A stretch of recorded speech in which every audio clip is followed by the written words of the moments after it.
like, what about people that are amputees or like their whole legs? Then you do them here. Just get the closest space that you can get, okay?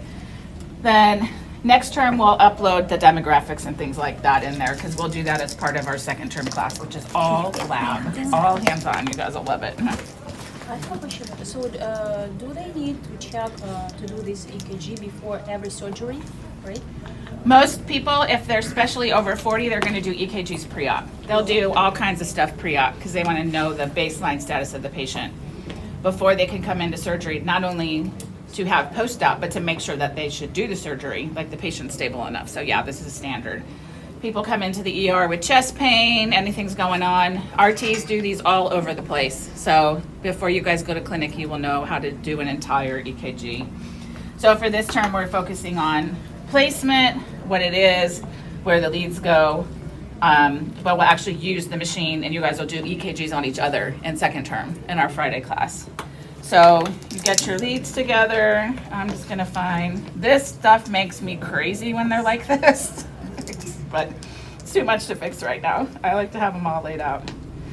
So they say right on them, V1, V2, V3. So if we didn't have these, of course, you would take your patches. So you just take a patch and you'll put it there, you'll put it there. I personally do all the patches and then I hook them up.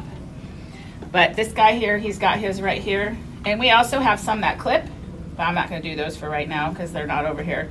So these, the other machine has the clips on it. It would clip here.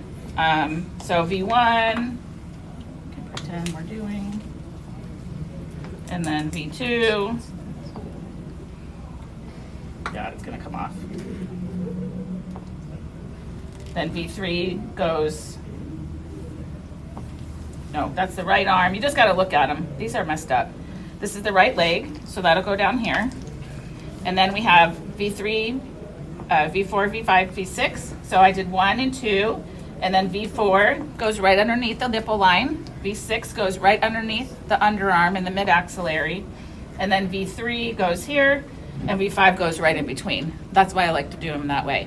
It's not a precise scientific procedure. No one's gonna be like, that's off by a 1/4 inch. They're looking for the general right placement. So once you would do that, then you would just look on your screen. Back when I did EKGs, we didn't have these fancy screens. You would have to print it out and be like, oh man, that doesn't look good, do another one. Like she said, hairy chests are a problem. People with a lot of body hair, you can't do it, you have to shave. Large breasts are a problem. You would definitely wear gloves because some people are enormous and they're very obese and you don't know what you might find underneath there. Miss Foss, how can you do it with the woman who has large breasts? You have to try to put them underneath. Yes, underneath. If woman has a big breast, You lift it up. You have to and then lift you it put up. it in. sit out like this. Yeah, you have to lift it up and then put them under there. The problem that comes into play with some patients like that is they're so sweaty that you can't get them to stick.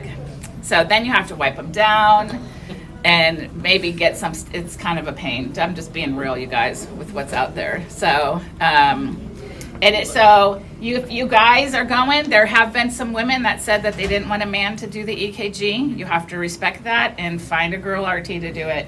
But it's not the norm, folks, not the norm. So you need to handle it as appropriately. Say, if they've had it done before, they know, and they'll be just like, hey, here you go.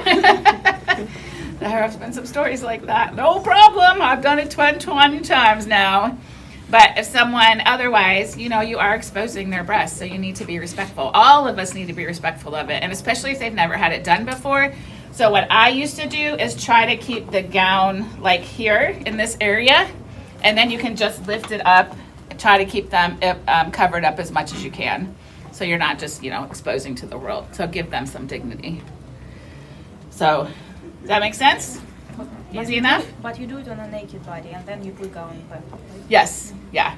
If the person is fine with it and is just totally like, yeah, go for it, we'll just leave them. But for men, we don't worry about it. But for women, I would try to just put the gown like right here, enough to cover her breasts so that she can be dignified while you're doing the procedure. But it depends on the severity, how quick it needs to be done. Is it urgent? Is the patient having a heart attack where you got to get on it right away?